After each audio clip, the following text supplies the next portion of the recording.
in the holiday of Hanukkah. The holiday of Hanukkah, 99.999% of what we do on Hanukkah, we don't really have to do. If you look at the mitzvah of Hanukkah, really, lighting the candles, all you need is you could take a few drops of oil, put it on your countertop, find some paper, light it somehow, and it's lit for more than 30 minutes after nightfall. You did the mitzvah. One candle doesn't even have to be a candle, a light. There's no particular specifications, what type of oil, what type of wick, what type of light, as long as it's lit for 30 minutes. Candles of Shabbat have a whole array of halachot. We say in Bamim Adlikin, Friday night, the whole thing, what candles, what wicks, what do you do? But on Hanukkah, you could, anything. Of course, there's a prescribed measure of doing it the best you can, with olive oil that's edible, the best menorah that you can get, gold menorah, silver menorah, copper menorah, whatever it is, whatever we can get. But what do we really have to do?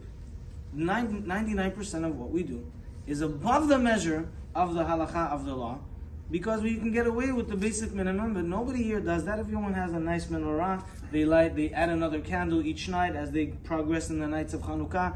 Second night, 2 candles, third night, and so on and so forth. So we do so much more. And that is connected to the promise, the bracha, that we get, as we mentioned before. The Gemara says that a person that is meticulous in lighting the Hanukkah candles will have children that are blessed, children that have wisdom, children that love and fear Hashem, have reverence of Hashem. Why? Why only on Hanukkah and not other halachot? Why doesn't it say, if you hear the Megillah reading on Purim, your children will be the best that you can ever have? If you're meticulous about hearing the shofar, you'll have the best children, they'll go to the best universities. And why only on Hanukkah? What's special about Hanukkah? And the reason is connected to what the Shlach Kadosh says.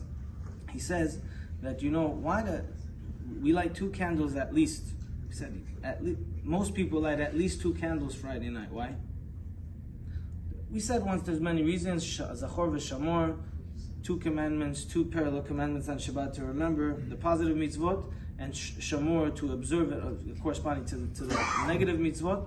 But also the Gemara says that women are the ones that should light the candle. If there's a husband and wife in the home, the wife should light the candle. Why? Because she, kaftasher orosh olam, she is the one that extinguished the light of the world. Meaning to say, she has cut the ability or the potential of immortality of mankind. And because when we ate from the tree of knowledge, we became mortal. And so that's why she has to light the candle. So, on the one hand, the Gemara tells us that when you light candles of Hanukkah and of Shabbat, you'll have children that will illuminate the world and have big bracha in the world. On the other hand, you say she has to light the candles because she brought a limitation to our life. So why is she lighting the candles? Because of the limitation to your life, or because she wants the bracha of having good children?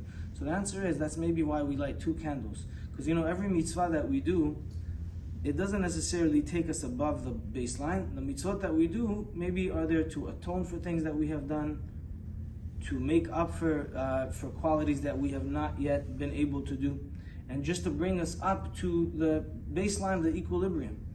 And then when we do more mitzvot, that can give us more merit. Many, many mitzvot are there to give us a long life, a healthy life, a good life in this world and in the next world, children, parnasah, health, wealth, sustenance, many, many things. But we don't know what it is. So if you do the baseline, just, to operationalize. But if you do more, then you'll get even more. So on Hanukkah and on Shabbat candles, 99% of what you do is more than a baseline, because the absolute bare minimum is take a little candle, take some gasoline out of your car, light something. You could get away with that. You light a menorah and you make it nice, you put it by the window and you make sure it's beautiful, and then you add another candle. When you do more for Hashem, Hashem does more for you, from a godly perspective, but also from a very rational lens, because your children see that, hey, mom and dad are like, look at that. They're doing so much, and they're getting ready, and they're coming home early from work, and they're setting it up, and they're making it nice, and we have the chocolate coins and whatever it is we have. It's important. I'm going to do the same. And these are the things that our children remember. That's why we have a bracha. The Shlach Kadosh and other authorities believe that this is the factor or the token that gives us the mitzvah, or the bracha for our children to be prosperous and illuminate the world. Amen.